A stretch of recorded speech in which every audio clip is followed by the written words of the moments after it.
del pecado, mas el Espíritu vive a causa de la justicia. Y si el Espíritu de aquel que levantó a los muertos, a Jesús, mora en vosotros, el que levantó a los muertos a Jesús vivificará también vuestros cuerpos mortales por su Espíritu que mora en vosotros. Aleluya. Regrese a Juan capítulo 1. Regrese a Juan capítulo 1. La pregunta sigue en el aire. ¿A qué vino Jesús a la tierra? ¿Sabe? Nos dice aquí en Romanos capítulo 8 que Jesucristo no se formó en carne, sino que la carne se formó en él. Aquí hay una gran diferencia.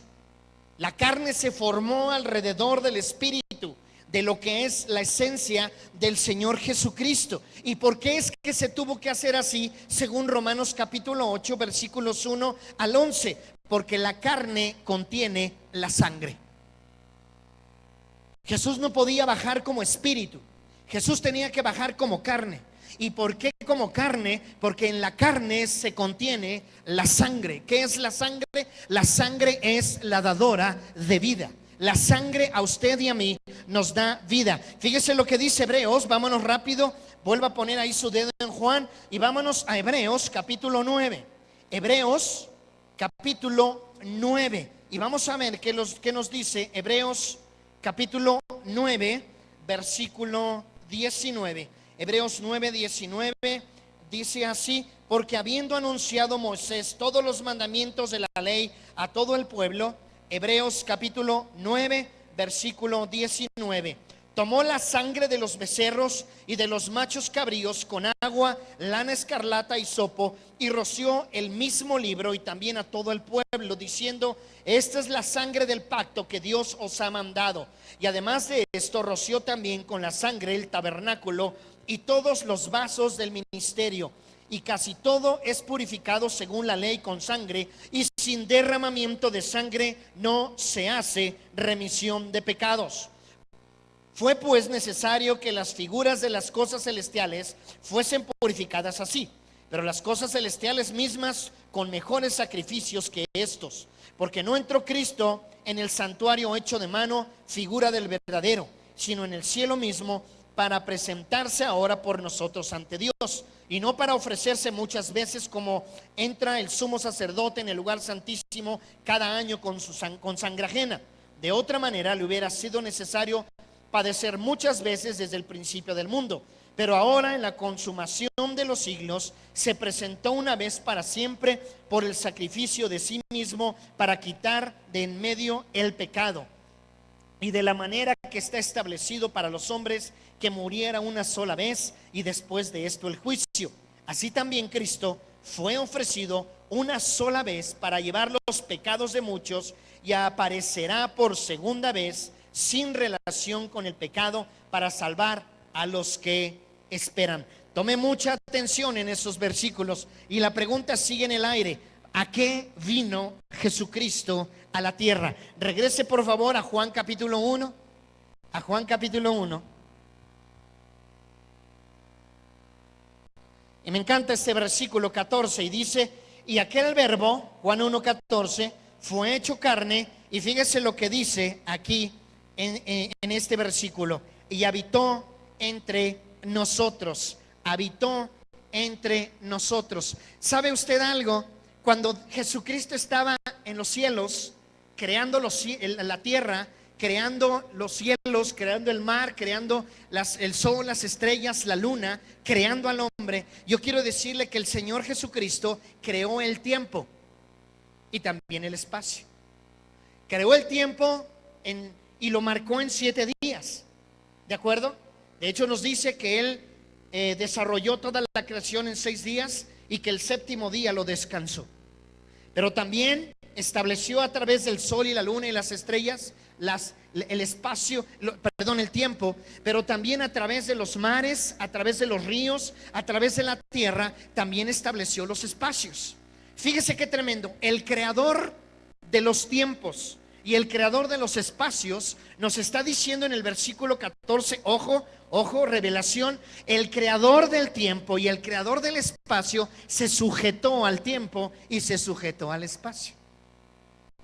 Y esto tiene una pregunta: ¿Por qué se sujetó al tiempo y por qué se sujetó al espacio? ¿Usted cree que en la omnipotencia de Dios no pudo haber restaurado al hombre en su totalidad una vez que el Señor Jesucristo hubiera resucitado? ¿Usted cree que Dios no tiene la capacidad para haberse sujetado a la ley porque se cumplió todo conforme a la ley? Porque yo me he preguntado, Señor, analizo tu Antiguo Testamento, analizo, Señor, todo lo que hablas acerca de tu venida a través del Salvador, a través del Mesías. Y como dice Lucas, escribiéndole a Filemón, ¿sí? Que es el hombre que lo mandó a investigar a Teófilo, perdón. Cuando Lucas le escribe a Teófilo y le contesta, y le dice Lucas a Teófilo, ¿sabes? Sí, lo que yo he investigado de Jesús, de acuerdo al Antiguo Testamento y de acuerdo a los datos que he indagado, de los testimonios que he estado preguntándole a la gente que estuvo cerca de Jesús y que estuvo muy apegado a todos lo que han contado los discípulos, yo quiero decirte, oh querido Teófilo, que verdaderamente Jesucristo es el Hijo del Dios vivo. Jesucristo es el Salvador, Jesucristo es el Mesías.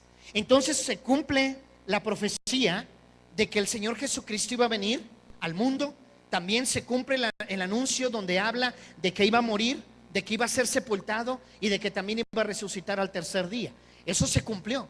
Y la pregunta como pastor o como teólogo le digo, Señor, ¿por qué es que después de que se cumplió toda la ley, por qué es que se cumplió todo lo que tú habías establecido, en el que Jesús se hizo carne, que la carne envolvió al Espíritu de Jesús? ¿Por qué, Señor, con tu omnipotencia no hiciste que todo el mundo fuera salvo inmediatamente? ¿Por qué? Porque yo quiero decirle que Jesucristo, cuando resucitó, mató a la muerte. ¿Sí lo sabía usted? La muerte ya murió. Allá también le hicieron su velorio. Cuando Jesús resucitó, la muerte murió. Señor, entonces, ¿por qué no hiciste algo en donde todos nosotros ya naciéramos siendo salvos? Y entonces viene la respuesta a través de la pregunta que yo le hago a usted en esta tarde. ¿A qué vino Jesús a la tierra? ¿A qué vino Jesús a la tierra? Y aquí está. El creador del tiempo y el creador del espacio viene y se sujeta, dice ahí Juan 1:14, al tiempo y al espacio. Dice, y habitó entre nosotros. Pero ¿con qué actitud habitó entre nosotros? Fíjese lo que dice aquí en el versículo 14. Y aquel verbo fue hecho carne y habitó entre nosotros. Se salta usted, por favor, el paréntesis y dice ahí en la última parte del versículo, lleno de gracia y de verdad. Lleno de gracia y de verdad. Quiere decir que el Señor Jesucristo viene, se sujeta al tiempo, se sujeta al espacio. ¿Y con qué actitud lo hizo? Ahí lo dice, con una actitud de ¿qué? De gracia y de verdad. Y ahorita vamos a ver qué significa eso.